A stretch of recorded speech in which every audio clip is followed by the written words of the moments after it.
Cher ami, bonsoir. On a tous déjà entendu ce mot-là. Bouddha, le bouddhisme. On a aussi déjà vu ce genre de personnes avec le crâne rasé, des rubans rouges sur le corps. Et là, je fais mes recherches. D'où ils viennent? Qui sont-ils? Où cette religion-là nous vient? Et j'ai vraiment fouillé, j'ai vraiment tourné. Après des heures et des heures de recherche, j'ai quand même eu gain de cause. Et là, nous allons parler du bouddhisme, de Bouddha. Qui est Bouddha? D'où nous vient Bouddha? D'abord, au contraire de plusieurs religions, la philosophie de Bouddha prône la liberté d'action et de choix. Le bouddhisme est une religion spécifique qui ne repose pas sur un dieu, mais un guide, le Bouddha historique. Savez-vous, le bouddhisme, c'est une religion qui va se développer vers le 5e siècle avant Jésus-Christ, avant de se répandre un peu partout dans le monde. Le continent asiatique est celui sur lequel cette religion est le plus pratiquée, mais elle est tout de même présente sur d'autres continents où elle est plutôt minoritaire.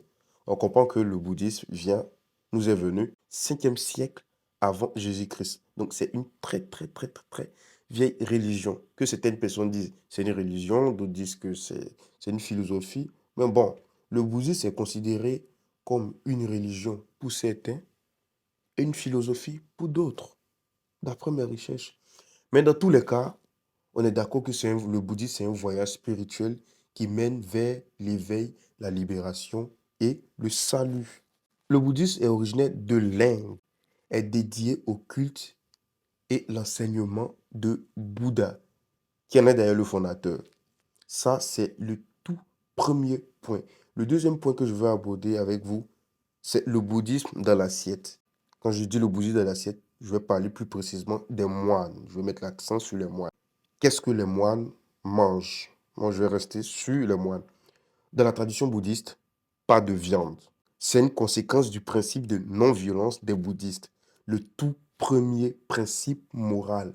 Les bouddhistes ne mangent pas, bon, les moines ne mangent pas la viande ni le poisson.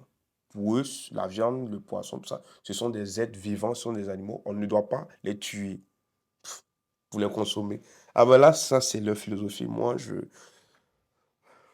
je savoure la viande en tout cas. Il s'agit de ne pas attenter à la vie d'un autre être vivant. Selon l'éthique bouddhiste, l'adepte doit donc devenir végétarien. De cette vision spécifique de l'alimentation quotidienne découle une classification des aliments. Les moines, par exemple, ne consomment jamais d'oignons ou d'ail car ils éveillent la libido et perturbent la méditation. Hey, les moines, moi je veux rester sur la base des moines. Si on veut dire les bouddhistes, je ne sais pas, c'est pas tous les bouddhistes, je ne sais pas. Mais ces derniers-là ne consomment pas l'ail ou l'oignon, car ça va éveiller leur libido. Et si ça éveille leur libido et ils seront déconcentrés, ils n'auront pas la tête sur les épaules, ils seront perturbés. C'est que, en tout cas, un bon bouddhiste ne peut pas venir à Yopougon, ne peut pas venir à Angers, ne peut pas venir à Koumassi, sinon il sera distrait, il n'aura qu'à rester là-bas. Voilà. Le troisième point, nous allons aborder c'est la vie d'un moine bouddhiste, d'un moine. C'est-à-dire, qu'est-ce qu'il fait, qu'est-ce qu'ils ont l'habitude de faire et tout. Un moine bouddhiste, d'abord, un moine bouddhiste prend seul la décision de vivre dans un monastère et de suivre la discipline de Bouddha. C'est-à-dire, on ne les force pas. Hein. C'est le warawaya. C'est-à-dire, eux-mêmes sont là. Moi, il y a des moines. Je ne dis pas que c'est mauvais. Moi, c'est juste des informations que je ramène. Eux-mêmes, ils se lèvent. C'est-à-dire, dans leur warawaya, moi, je veux devenir moine. Et puis, il devient moine, il va au monastère, il commence ses mouvements. Il est au départ novice, observe et apprend les règles de vie des moines. C'est-à-dire qu'il vient, on va lui apprendre les trucs, comment il va devenir un bon moine. Et par contre, un moine bouddhiste n'est pas obligé de le rester toute sa vie, comme le précise l'un des enseignements de Bouddha, la liberté de choix de chacun. Ça veut dire quoi? Tu décides de devenir moine. Ok? Tu décides de devenir moine. Tu es là, tu peux. Et demain, si tu décides de ne plus devenir moine, c'est ton problème. Tu te lèves, tu n'es plus moine. Tu peux faire tes locks comme moi. Tu peux faire tes messes, tu peux faire tes contours. En tout cas, tu reviens à la vie normale. Bouddha n'empêche personne. leur religion, en tout cas, le fait n'empêche personne. Tu commences, si tu veux plus continuer, tu arrêtes. Ça, c'est ton problème. Donc, sur le point de la vie d'un moine bouddhiste, là, comme je l'ai dit, on ne les force pas. C'est eux-mêmes qui se lèvent et puis ils ont fait les trucs. Vous devez savoir que les moines bouddhistes, ils se lèvent très tôt. Et 3 h, 4 h du matin, ils sont debout. Eux, ils ont commencé. Quand ils se lèvent à 3 h, 4 h, dès leur réveil, c'est-à-dire dès son réveil, le bouddhiste, il nettoie sa chambre. Il entame une séance de méditation et de prière. Puis, il quitte. Là, on parle des bouddhistes, hein, les vrais bouddhistes qui sont en Thaïlande, au Sri Lanka, c'est deux. On ne parle pas des faux bouddhistes, là. On parle des bons bouddhistes, là. Peut-être qu'il y a tous des faux. Hein, les bons bouddhistes, là, même. Vrais des vrais. Donc, quand ils finissent de faire leur prière, leur méditation matin, ils vont quitter le monastère. Ils s'en vont comme ça. On ne sait pas où ils sont, mais eux, ils s'en vont. Oui, non. Donc, quand ils vont quitter le monastère, ils vont faire le tour du village.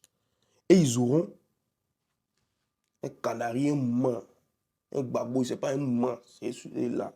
Et sur le coup, et puis se promènent. Et ça dans le village matin. Là. Donc ceux maintenant qui ont les moments, ceux qui veulent leur donner riz, ceux qui veulent leur donner l'huile, ceux qui veulent donner le sel, ceux qui veulent donner l'an, ceux qui veulent donner les trucs, ceux qui veulent donner les choses, ils vont venir leur donner. Ils vont faire le tour. Et le point important, on dit, contrairement à ce que l'on pourrait penser, ils ne font pas l'aumône, mais dépendent de la générosité de la population. C'est la population qui leur donne. On veut leur donner les petits trucs, ils vont partir. Voilà. Maintenant, les moines, ils ont 5 préceptes de vie à respecter. C'est-à-dire, eux, ils ont 227 règles, mais il y a 5 préceptes de vie à respecter. Le premier, ne pas tuer, que ce soit une personne ou un animal. Ne pas mentir. L'abstinence. En tout cas, les moines, là, ils ne sont pas de manger des reins, là. Il n'y a pas moine dedans. Ne pas prendre, là c'est le 4e point, ne pas prendre de substances qui altèrent l'esprit, ni l'alcool, ni la drogue. Moi ne fume pas gban. Moi ne fume pas gban. Moi ne fume pas cali. Moi ne fume pas clope. Moi, ils méditent, ils prient. Ils ne sont pas déconcentrés. Big up tous les moines depuis leur position. En dernière position, ne pas voler. Donc, on voit que les moines, ce sont des personnes sages, polies, des personnes respectueuses. Si tout le monde pouvait être des moines, ça allait être super. Mais hélas, si tout le monde est moine, qui sera bandit? Personne. Voilà. Ça, c'est le 3e point. Le 4e point, est-ce que les bouddhistes fêtent la Noël? Les bouddhistes ne fêtent pas Noël, ils ont leur mouvement à eux. Les bouddhistes, ils ont leur mouvement à eux. Si les catholiques célèbrent l'avènement de Jésus, les bouddhistes fêtent celui de Guru Rinpoche. Ça, c'est leur truc. Eux, ils ne fêtent pas Noël. Eux, ils fêtent Guru Rinpoche. Non, on ne veut pas voir un bouddhiste donner cadeau. L'enfant Jésus, on n'est pas dedans. Le 5e point qui m'intéresse beaucoup, pourquoi les bouddhistes se rasent la tête? C'est-à-dire pourquoi ils font kwaku? Pourquoi ils font kokotaï? Pourquoi les bouddhistes se rasent la tête? Au Tibet, on tond les cheveux des nonnes et des moines comme ailleurs dans le monde bouddhique. Quand on parle de moines, il n'y a pas seulement que les hommes. Il y a des femmes aussi, les nonnes. Voilà. La tête rasée et la robe religieuse constituent le principal marqueur d'identité permettant de distinguer celui ou celle qui fait partie de la communauté monastique. Ça veut dire quoi? Quand on les rase et on met le truc, grâce à ça, on peut dire il est moine ou pas. Mais il y a en second lieu quand je fais mes recherches, le fait de raser les têtes, ça signifie quoi? On trouve que les cheveux sont des attributs de beauté, ça fait partie de l'esthétique et tout. Pourtant, le moine, il n'est pas dans tout ça. Il n'est pas dans les trucs d'attributs, d'esthétique, de beauté, se faire beau et tout. Non, il est comme il est, ils sont comme ils sont. Donc, raison pour laquelle on leur rase la tête. Ils sont pas dans un truc de mode là. Les femmes aussi, elles vont pas mettre de boucles d'oreilles, ni de maquillage. Voilà. Donc, quand on leur rase d'abord la tête, c'est pour leur identité. C'est-à-dire, ils sont moines et après, ils sont pas dans les trucs d'esthétique comme nous. Non, il n'y a pas de cheveux. Baclo, eux, ils sont là naturels. Ils ne sont pas comme nous. Le sixième point, comment sont vus les animaux par les bouddhistes? On sait déjà que les gars ne consomment pas. Bouddha condamnait les sacrifices, c'est-à-dire on ne va pas tuer un animal pour faire sacrifice. Non, eux considèrent les animaux comme des êtres vivants. Il faut les respecter. Les animaux sont vus comme des êtres sensibles. Ils peuvent être éclairés et se réincarner en humains. Raison pour laquelle les bouddhistes ne consomment, ou les moines ne consomment pas la viande ni le poisson. Parce que, selon eux, ils peuvent être éclairés et se réincarner en humains. Ils parlent des animaux. Il ne faut pas blesser ou tuer des animaux. Et il faut faire preuve de méta, c'est-à-dire de bienveillance envers tous les êtres vivants et chérir type, tous les types de vie. Eux respectent les animaux, ils considèrent les animaux comme les êtres vivants. Donc, ils ne font pas de sacrifice avec les animaux et tout. Ils ne sont pas dans ce genre de truc-là. Le septième point, comment on appelle la tenue des bouddhistes? La tenue des bouddhistes s'appelle la samgati.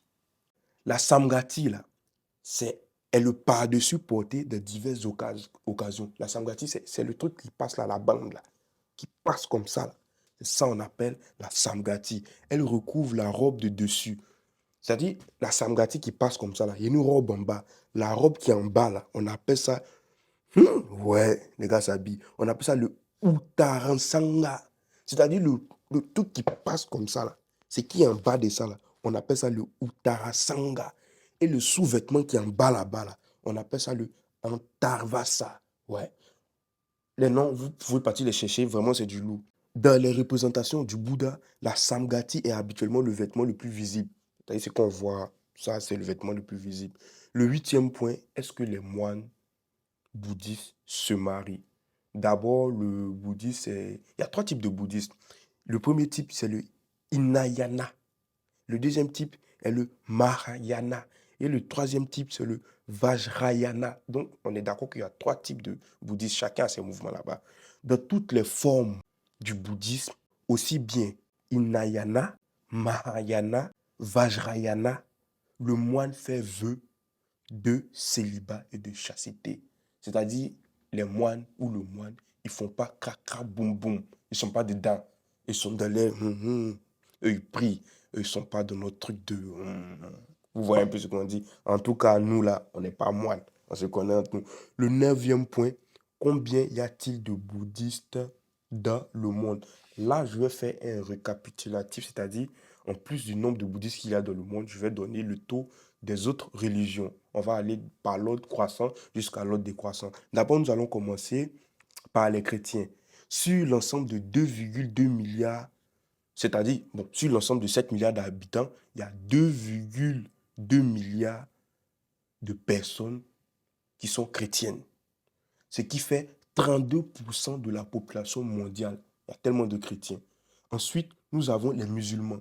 1,6 milliard de musulmans sur la terre, soit 23% de la population mondiale. Après, il y a 1 milliard d'hindous, ce qui représente 15% de la population mondiale et près de 500 millions de bouddhistes, ce qui représente 7% de la population mondiale.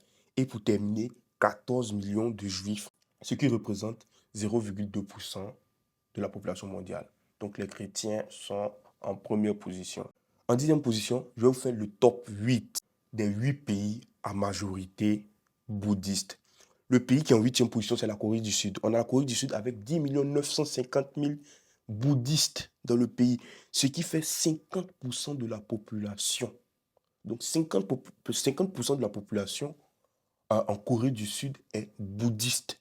En septième position, nous avons la Sri Lanka, ou le Sri Lanka, je ne sais pas, qui donne 15 440 000 bouddhistes, c'est-à-dire il y a 15 440 000 bouddhistes au Sri Lanka, ce qui nous donne un pourcentage de 75% de la population au Sri Lanka. C'est merveilleux. En sixième position, nous avons le Vietnam, avec 15 560 000 bouddhistes, ce qui nous donne 60% de la population au Vietnam. 60% de la population au Vietnam est bouddhiste. Le cinquième pays, en cinquième position, nous avons le Cambodge, avec 15 690 000 bouddhistes, ce qui fait près de 95% de la population. Super. En quatrième position, nous avons le Japon, Bien vrai qu'au Japon, le shintoïsme est la religion principale, mais il y a aussi le bouddhisme. Et au Japon, nous avons 41 380 000 bouddhistes. Waouh! Avec plus de 70 000 temples. C'est magnifique ça. En troisième position, nous avons Myanmar. Myanmar, c'est l'ex-Birmanie. Vous avez déjà entendu ça? Et là-bas, nous avons 41 440 000 bouddhistes.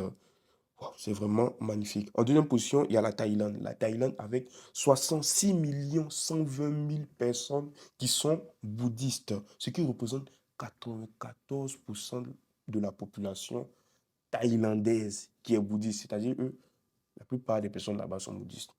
En première position, nous avons déjà, c'est la Chine. La Chine avec 254 700 000 personnes, 700 000 bouddhistes, c'est-à-dire.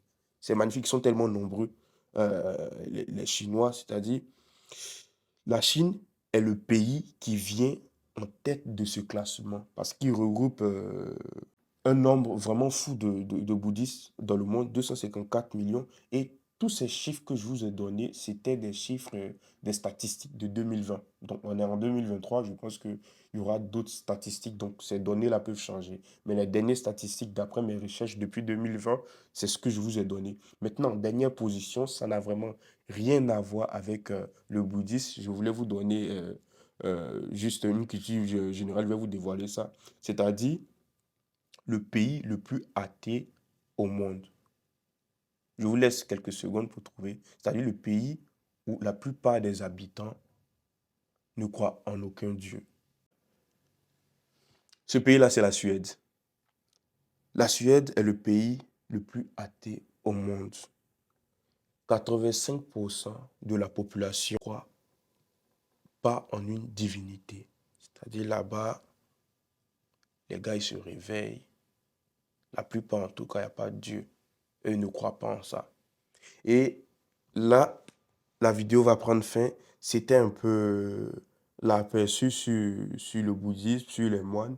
On a eu quelques informations. Ce fut une belle expérience et de partager ces informations avec vous.